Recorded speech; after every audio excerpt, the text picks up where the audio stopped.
장르는 단 하나. 장르가 머니. 안녕하세요. 장르가 머니 앵커 권혁수입니다. 네, 굿모닝 머니언즈 여러분. 장르가 머니의 안방마님 아나운서 김하은입니다. 많이. 네. 좋은 정보를 알려주십시오, 많이. 네, 여러분 저희가 오늘도 좋은 정보 많이 준비했으니까요. 안방이다 생각하고 편안하게 들어주시면 감사하겠습니다. 정말 많은 분들이 안방에서 보실 수도 있습니다. 네. 맞죠.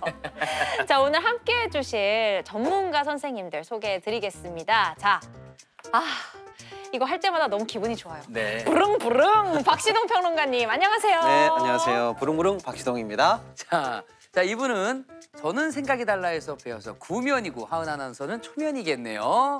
LS증권 오리나 수석연구원님 오늘 함께해 주십니다. 안녕하세요. 안녕하세요. 야, 본격적인 토크를 하기에 앞서서 이 주에 가장 뜨거웠던 이슈를 먼저 이야기해 보려고 하는데요. 자, 혁수 앵커, 이 주에 가장 많이 들었던 소식이 뭐죠? 뭐니 해도 에이펙 아니겠습니까? 네. 모든 뉴스가 다 이 얘기였잖아요. 그렇죠. 장르가 머니에서도 저희가 자세히 에이펙에 대해서 알려드렸었는데 네네. 그 이후로도 뭐 매일같이 정말 신기하고도 또 재밌는 뉴스들도 많았고요. 네, 맞습니다. 선물이 왔다 갔다 하기도 하고 막 그랬습니다. 네. 평론가님은 이렇게 수많은 결실을 맺었던 이 에이펙에서 가장 큰 성과가 뭐였다고 보시나요? 깐부 치킨 회동 기억하시죠? 엄청났습니다. 네. 네.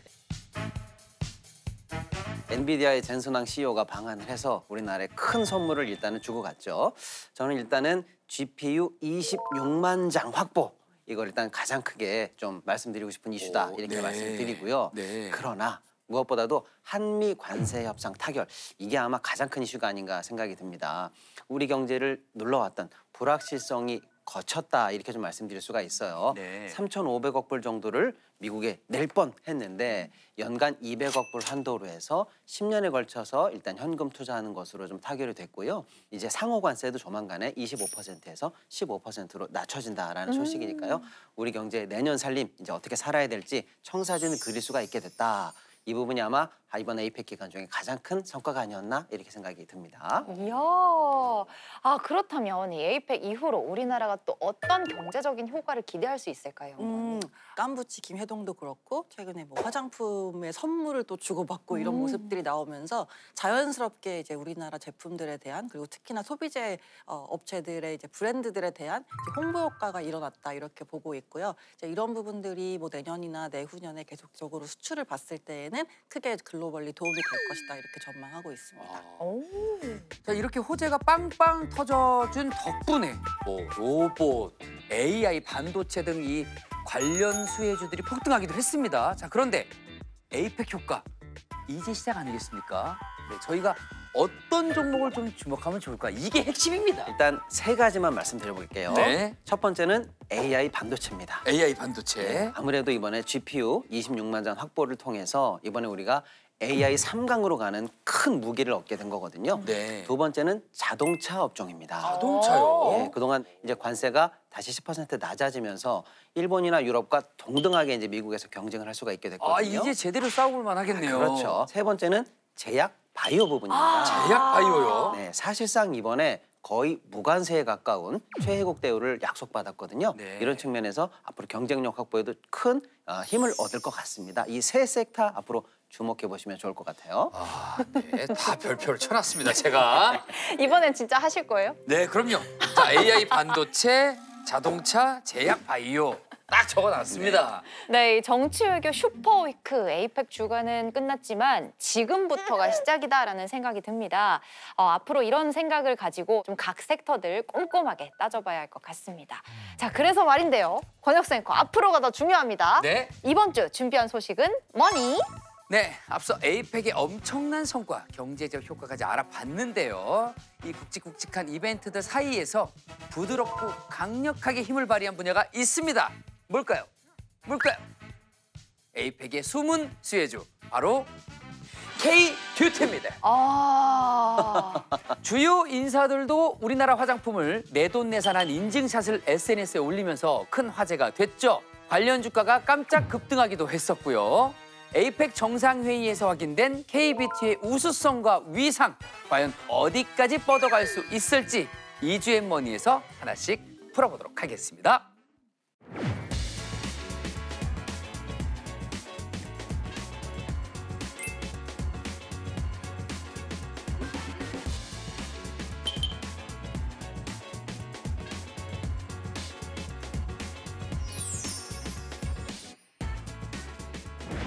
미국 백악관 대변인이 SNS에 우리나라 화장품 직접 구매한 그 인증샷을 올렸더라고요. 네네. 근데 한두 가지 산 게 아니고 여러 가지 한 꽤 보따리. 많이 샀어요. 양손가득. 오, 네. 아니 꽤 많이 샀어요. 아니 한국에 와서 직접 한 쇼핑이 화장품이라니까 놀랍기도 한데 어떤 제품들이 있습니까?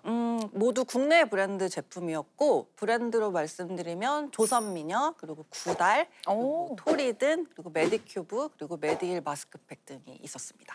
저는 좀 많이 들어본 익숙한 이름도 있는 네. 것 같고 네네네. 또 처음 들어본 브랜드도 있는 것 같습니다. 그러네요. 네네. 그래서 과거 10년 전에 우리가 K뷰티 붐을 처음 얘기했을 때는 아모레퍼시픽이나 LG생활건강 같은 대기업들의 브랜드를 위주였다면 최근에는 굉장히 인디 브랜드 위주의 K뷰티 성장이 나타나고 있는 상황이거든요.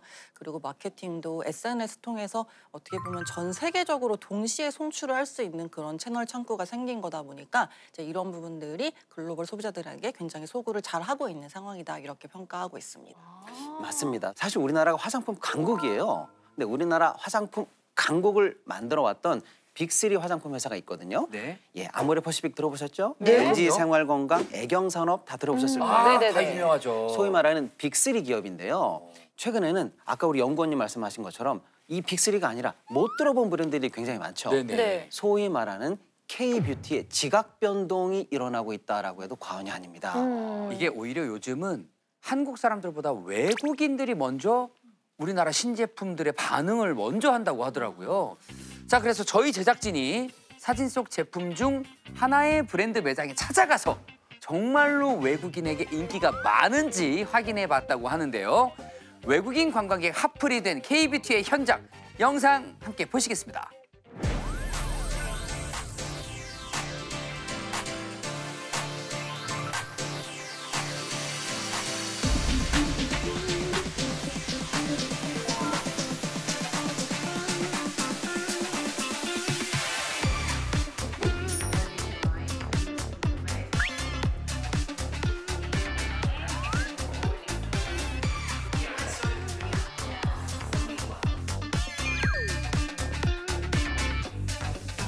I think it's becoming more and more popular and people really like it.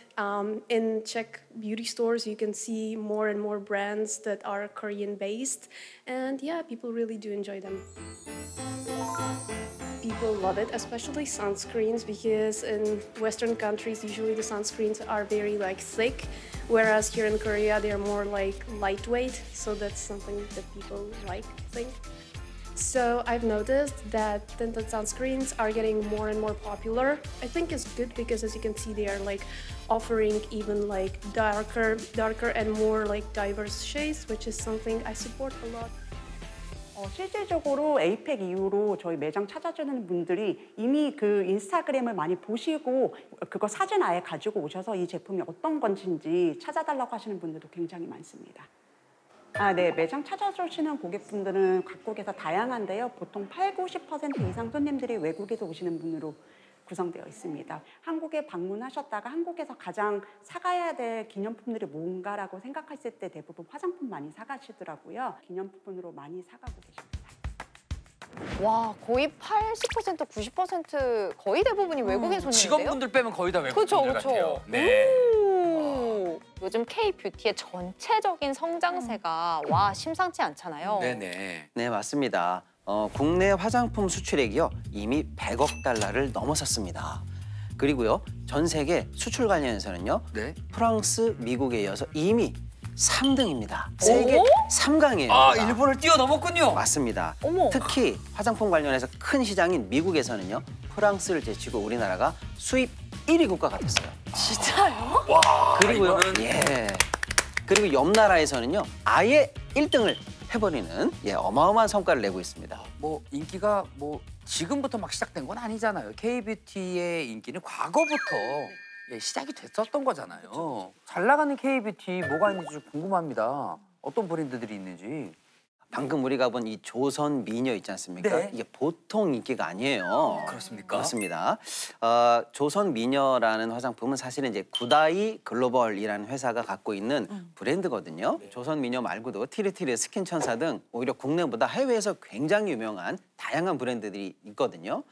특히 이제 이 티르티르에는요 얼마 전에 BTS 비 아시죠? 네. 그렇죠. 비 씨가 글로벌 앰베서더로 발탁이 되면서 굉장히 화제를 모았어요. 해외에서 굉장히 인기 있는 브랜드다 보니까 해외 시장을 노리고 우리 글로벌 스타 비 씨를 모델로 발탁한 그런 행보가 아닌가라고 생각이 들고 있습니다. 야. 구다이 글로벌 성장세가 매우 뚜렷하게 나타나고 있는데 근데 해외 매출 비중이 거의 90%에 달하는 상황이거든요. 압도적이네요. 네, 그러니까 지금 뭐 국내 시장은 워낙 경쟁도 치열하고 또 포화 상태라고 볼 수 있는 상황이다 보니까 이제 해외가 굉장히 중요한데 이 지점을 굉장히 잘하고 있다 이렇게 보시면 될 것 같고 우리나라가 선크림을 워낙에 잘 만들다 보니까 아마존에서 히트를 치면서 이제 아마존에서 1등 하게 됐고요. 와, 화장품 섹션에서 1등을 한 네, 거예요. 그리고 이제 티르티르 같은 경우도 미국 아마존 뷰티 카테고리에서 색조 중에서는 한국 브랜드로는 최초로 1위를 기록했고 그 외에도 뭐 큐텐 및 동남아시아에서도 뭐 티르티르와 스킨천사가 상위권에 이제 기록을 하면서 지난해 기준으로 봤을 때 이제 매출 규모는 1조 원을 넘긴 상황이 됐고. 네, 그러니까 아모레퍼시픽이나 LG생명 같은 전통적인 강자를 뛰어넘는 그런 새로운 업체들이 막 1조 매출을 기록하는 현상들이 나타나고 있다 이렇게 보시면 되겠고. 이게 거의 처음인 거죠? 네, 그렇죠. 아무래도 과거에는 굿다이 글로벌이 했던 거랑은 다른 화장품 업체들은 다른 방식으로 좀 접근을 했었어요. 네. 기본적으로 자체 브랜드를 키워서 이거를 이제 브랜드 가치를 높여서 수출하는 방식으로 택했다면은 이제 굿다이 글로벌은 2019년에 조선 미녀를 붙이면서 시작으로 여러 가지 브랜드들을 이제 합병해오면서 그런 식으로 몸집을 키웠고요. 로레알이 이제 잘 아시겠지만 브랜드가 굉장히 많거든요. 그렇죠. 거의 30개가 넘는 브랜드를 가지고 있는데 저희가 아는 브랜드는 거의 다 로레알이더라고요. 그렇다 보니 이 굿다이 글로벌의 별명이 한국의 로레알이다. 어머나. 네, 이런 지금 오, 한국의 로레알이요? 칭호를 부여받았다. 네. 그런 식으로 해서 로레알과 비슷한 전략을 취하고 있다 이렇게 보시면 되겠습니다. 아, 자, 지금까지는 저희가 구다이 글로벌이라는 한 기업을 예로 들긴 했지만 네. 또 잘 나가는 K-뷰티 브랜드 뭐가 있을까요? 너무 궁금합니다. APR, 메디큐브 브랜드. 네. 메디큐브. 네, 이게 또 기기랑 같이 쓰는 거다 보니까 네. SNS 상에서 뭔가 바이럴 되게 좋은 요소들을 많이 가지고 있어서 그리고 또 뭐 카디비가 최근에 나와서 뭐 믹순 콩 에센스 같은 걸 또 인증을 하면서 이 화장품은 신이 만들었다. 오. 이거는 신이 만든 화장품이다. 뭐 이렇게 극찬을 하는 그 정도의 평가가 굉장히 있었습니까? 오버하면서 네. 네, 그런 영상들이 막 이렇게 글로벌리 회자가 되면서 히트를 많이 치고 있고 그리고 네. 전통 강자인 아모레퍼시픽의 그 라네즈 브랜드도 다시 또 부활을 했어요. 그래서 입술에 바르는 마스크팩이 이제 립 마스크팩이라는 제품이 나왔는데 네. 이제 이런 게 아마존에서 히트를 치고 있고 좋은 건 알겠습니다. 근데 어쩌다 이렇게 소문이 많이 났고 어떻게 이렇게 인기가 많아진 걸까요? 아니 외국인들이 화장품 사러 한국에 오는 경우가 정말 많잖아요. 어떻게 이렇게 된 겁니까? 처음 K-뷰티의 붐이었던 2014년, 15년도에 대부분 중국 위주로 저희가 많이 이제 나갔었다면은 이게 안타깝게도 한한령 때문에 사드 배치 이후로 굉장히 어려워졌습니다. 그래서 뭔가 다른 시장을 찾아야 되는데 그 타겟했던 시장이 이제 미국이었던 거죠. 네. 근데 이제 미국에서 또 최근 2, 3년간 유행했던 트렌드가 클린걸이라는 약간은 연한 화장. 네. 네. 자연스러운 화장. 우리나라의 화장 그쵸. 기법이잖아요. 그거랑 딱 맞아 떨어지게 된 거죠. 그래서 이제 인스타그램 같은 플랫폼들이 이제 쇼폼 콘텐츠를 런칭을 하면서 이제 이런 것들이 글로벌리 다 알려질 수 있는 배경이 마련이 됐는데 예를 들어서 뭐 달팽이 점액으로 만들어서 좀 이렇게 늘어나는 그런 그것도 유행했었잖아요. 그렇죠. 뭐 그런 거라든지 아니면은 뭐 이렇게 폼인데 뭐 이렇게 하면은 크림으로 바뀐다든지 뭐 이런 식으로 여러 가지 좀 특이한 제형들이 사실 쇼폼에서는 뭔가 클릭을 유도하기에 되게 좋은 요소로 활용이 잘 됐던 거죠. 방금 연구원님께서 이제 한한령 이후에 네. 좀 다른 국가로 타깃이 좀 넘어갔다 이렇게 말씀을 주셨잖아요. 네. 근데 이번 에이펙에서 한중회담 정말 분위기가 좋았습니다. 네. 시진핑 국가주석이랑 이재명 대통령이랑 만나서 선물도 교환하고 네.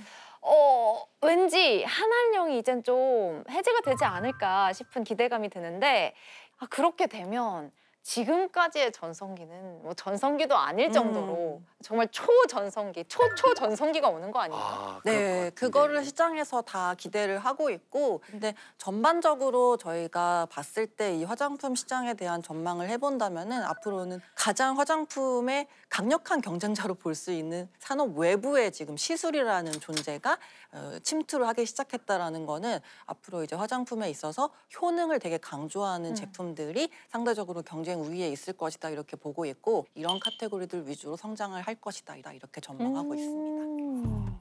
네, 가장 중요한 건 평론가님, K뷰티 주가도 훨훨 날아가겠죠. 기술이 좋고요. 우리가 가성비가 좋고 또 K뷰티라고 하는 좋은 국가적 이미지까지 지금 얹어가고 있거든요. 네. 이런 상황으로 봤을 때 업계에서는 화장품 섹터가 앞으로 20% 이상의 상승 여력은 충분히 갖고 있다. 이렇게 볼 수가 있습니다. 그 정도 상승 여력이면요. 코스피의 상승 여력 또는 다른 주요한 섹터의 상승 여력과 견주어봐도 뒤지지가 않거든요. 그래서 일단 앞으로 추가적으로 중국 시장이 그래도 좋아질 가능성까지 염두에 둔다면 K뷰티 주가에 관해서도 긍정적으로 전망을 하고요. 또 이제 주의 깊게 살펴보시는 것도 좋을 것 같습니다. 어쨌든 뭐 청사진이 그려지기는 하네요. 네. 네, 이번 에이펙 이후에 K뷰티의 글로벌 위상이 한층 더 높아질 것 같은데요. 네. K뷰티가 정말 우리 경제뿐만 아니라 앞으로 증시에도 큰 힘이 될 수 있을지 또 지켜보기도 하고 기대도 해보겠습니다. 자, 오늘도 유익하고 알찬 정보 전해주신 오리나 수석 연구원님과는 여기서 인사드리도록 하겠습니다. 좋은 말씀 감사합니다. 고맙습니다.